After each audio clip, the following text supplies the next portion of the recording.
Good afternoon, everyone. My name is Jesse Grady, the Vice President of RedStar Gold Corporation. We're a small junior exploration company focused on the Unga Gold Project in Alaska.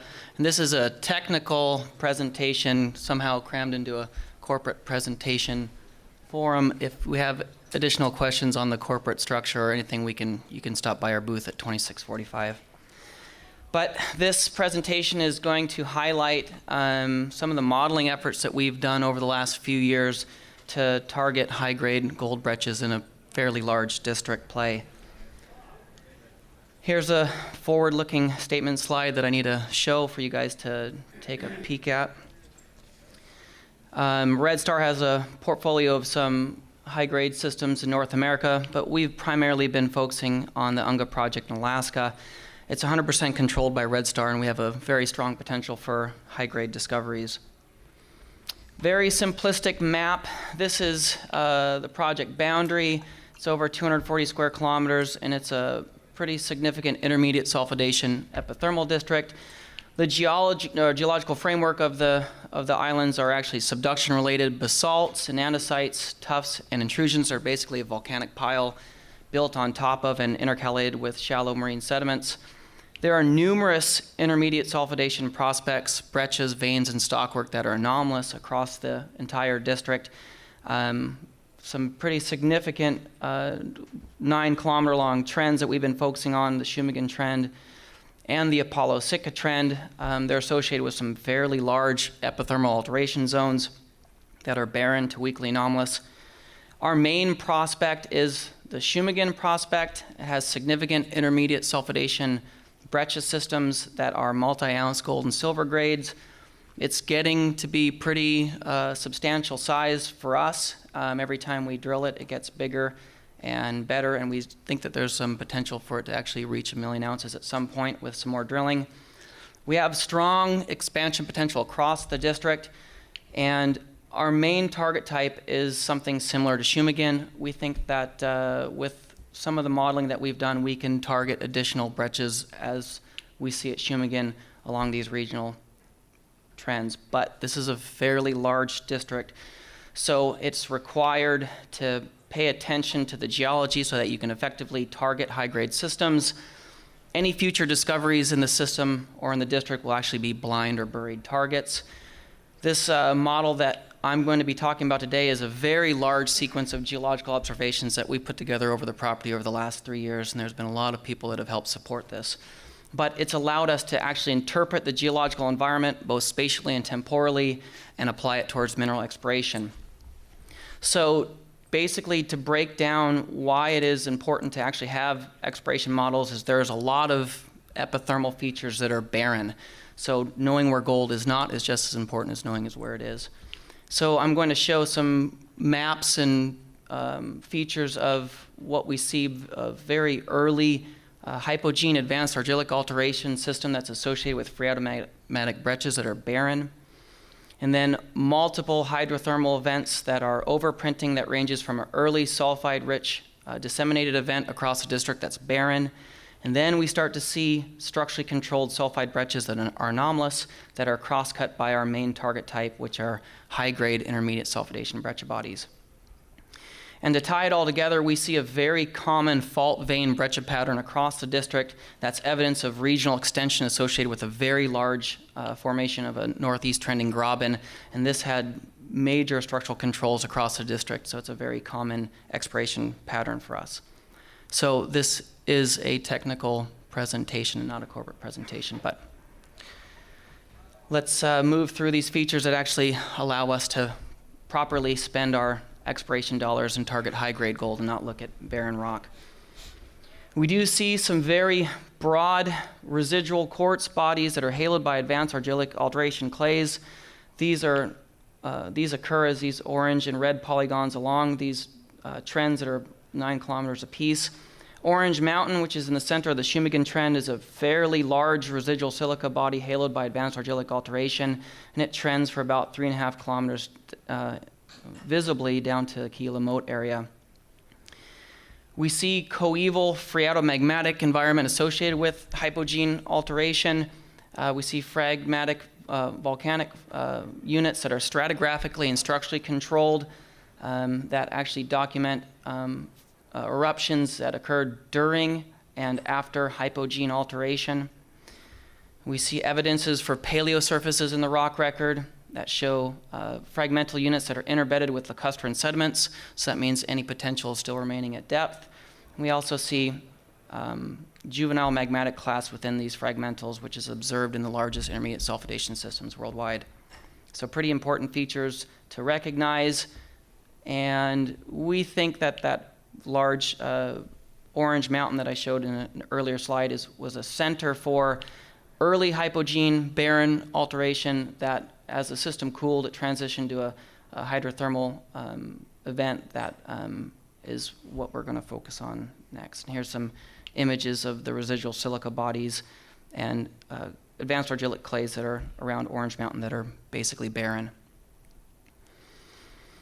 So very widespread sulfide-rich mineralization. A lot of this residual silica and advanced argillic alteration looks juicy, but it's barren. So it was important for us to sample a lot of it and give us some indications that this isn't what we want to focus on. And we do see that there's later structurally controlled sulfide breccias that are anomalous. We see these at Shumagen, and they do have some gold grades, very narrow quartz sulfide clay breccias. We see these at Orange Mountain. There's numerous narrow oxidized versions of these sulfide breccias that are slightly anomalous in gold, and these can be 1 to 2 meter wide to up to 10 meters wide. So there's some significant structural damage around Orange Mountain, but the gold anomalies are associated in structures and not in that earlier hypogene alteration. Very distinct geochemical signature with these sulfide-rich style mineralization, and we use that to actually help us target away from barren targets. There is a potential for high sulfidation system in the district, but it's not our main focus. And if we were to target this, it'd be at depth and deep feeder structures. But our goal is to continue to find Shumagen-style intermediate sulfidation breccias that we see across the district. And high-grade breccias occur at Shumagen, at Aquila, Apollo Sitka, Rising Sun, and Empire Ridge. And these are actually localized within reactivated extensional structures. And it's important to note that these structures that initially held sulfide breccias are being cross-cut by these intermediate style breccias that are high grade. They have common form of breccias to stockwork across the district depending upon their localization to major structures. And we see a very common quartz, adularia, carbonate, rhodochrosite, smectite, illite gangue mineralogy that ranges from cruciform to coliform, coccade, and comb textures. So this is our main style target that we're looking for. And there are areas with variable base metal and sulfide contents, but we really see at Shumagen is what we're focusing on, very low percentages of yellow sphalerite and galena, like 1 to 2%, but in some areas there are massive galena, sphalerite, and chalcopyrite up to 10 to 15%. Distinct geochemical signature for these type of breccias that we focus on to help us explore. Bonanza gold and silver grades are not everywhere across the district. It'd be nice if it was, but they're not. Where we do see bonanza gold and silver grades are in areas where there's coliform and cruciform textures. If you go walk around PDAC and look at all the core, you'll see these nice coliform, cruciform textures in some areas such as Klondike's, Midas. They have very high grades associated with this type of texture. It's a process of rapid boiling and cooling and deposition of silica and gold. And we see this in a variety of gangue mineralogy textures at Shumagen in particular. Some fairly significant grades, some narrow widths, but still showing some potential for finding these coliform textures in various gangue mineralogy suites. One of the most important ones that we see, it's a latest event that's cross-cutting everything, is a rhodochrosite bearing illite and gold that actually has visible gold growths. This is basically what would be nice to find a couple more of these breccias along strike, and it's our main target type. So Shumagen is our main and most significant exploration target on the property. It occurs along a northeast trending major structure, very steeply southeast dipping. We see breccias, veins, and stockwork along the entire exposed strike length of the structure for about 1.5 kilometers.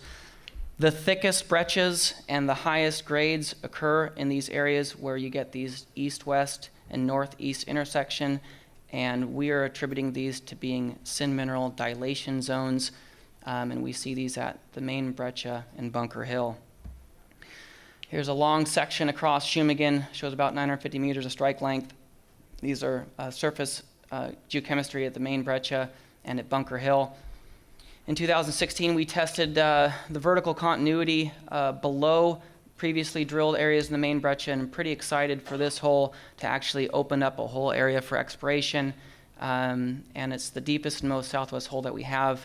It shows me that we have very strong potential to the southwest. The main breccia has some pretty significant gold grades at the surface, and Bunker Hill was a structural and mineralogical target with not too much gold grades at the surface, but because of the features that we use in our district scale modeling, we drilled it and we're actually getting some substantial grades at depth. So every time we start poking holes in this and building this up, we're getting more and more encouraging that this is a pretty robust system. We think there's some great potential here locally at Shumagen. It's open at depth and open along to the strike, especially to the southwest.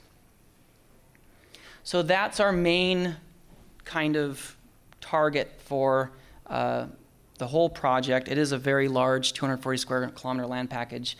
So we also are using structural controls to try to target additional breccias, especially in areas with the significant ground cover. We see a very common oblique fault vein breccia pattern that it was seen on prospect scale. Here's some data from the Apollo Sitka trend, which is a 2,500 meter long corridor of veining and breccia, which is a site of historical mining, about 10 grams, 500,000 tons, narrow high grade system. We see these conjugate vein breccias in the hanging wall that's documenting this rhombohedral shape. We see this in vertical sections and in plan sections. And this is documenting an early west-northwest extensional environment, and it is cross-cut by east-west trending breccias that have high grade associated with them. We see this same feature over at Shumagen, where we have early northeast trending structures that are documenting a west-northwest extensional environment that are cross-cut by high-grade breccias such as the rhodo breccia. And again, these intersections are interpreted as being dilation zones, and we have them at the main breccia in Bunker Hill. It's hard to say whether or not this is a result of dextral wrench faulting, but it's most likely evident of an early west-northwest extension and a pause, and then a rotation, and then another superposition of veins cross-cutting them. So we see amplification of grade, thicker breccias, and this is a very common structural pattern in prospect scale. And we see this in detail in core 2, so it's reaffirming our structural controls for targeting. This common vein fracture pattern spans the paragenesis from early sulfide veinlets that you see in blue that are cross-cut by quartz carbonate and coliform textured quartz carbonate sulfide veinlets, or smectite veinlets. Just notice this orthogonal pattern. It's very prevalent in the footwall, and we also see this where you get small stockwork veins with visible gold that are parallel to these structures. So if it's convincing enough that these oblique structural patterns are very important, it is to me for our structural vectoring, especially when we see it in small scale and in prospect scale, and we see this same feature in regional scale structures. We believe that by looking at air mag data, that these northeast and east-west trending lineaments are actually large-scale structures associated with the northeast trending graben that cross-cuts our island from coast to coast. These mag signatures are coincident with measured large-scale faults at Shumagen, at Apollo Sitka, and at Aquila, and note the position of these high-grade targets where there's this change in orientation So very common pattern across the district. We believe, again, these structures were the most important for focusing alteration, mineralization through time. Lots of untested strike length potential here. So to wrap up what we're going to do with all this surface work and modeling, we're going to try to expand Shumagen this summer to the southwest. I'm going to focus on a 2-kilometer long block by doing initial detailed ground geophysics to try to trace out the structures that are basically blind in a valley that's covered in alders. But our goal would be to try to find these east-west and northeast dilation jogs crossing this valley. We're going to follow up with some 2,000 to 3,000 meter drilling program and maybe a later 5,000 meter program in May. And if this works, it'll be very good for us to expand this system from its existing 1 kilometer strike length to 2. Hopefully that'll work. And if it does, we are going to continue to expand it, the techniques towards other priority targets in the district. In summary, we're really excited to be at this place after a few years of working on the project with current management. We have about $6.5 million in the treasury, so I think we can do some damage this summer. We have all the major features of a large intermediate sulfidation district, large alteration system and phreatomagmatic breccias, multiple cross-cutting hydrothermal vents and strong grades where we've been drilling them. Common regional structures that are allowing us to target syn mineral dilation zones that host all known high-grade occurrences, and lots of kilometers of untested strike length in an unencumbered 240 square kilometer district. If there are any questions, you can please see us in room or booth 2645. But that's my talk. Thank you.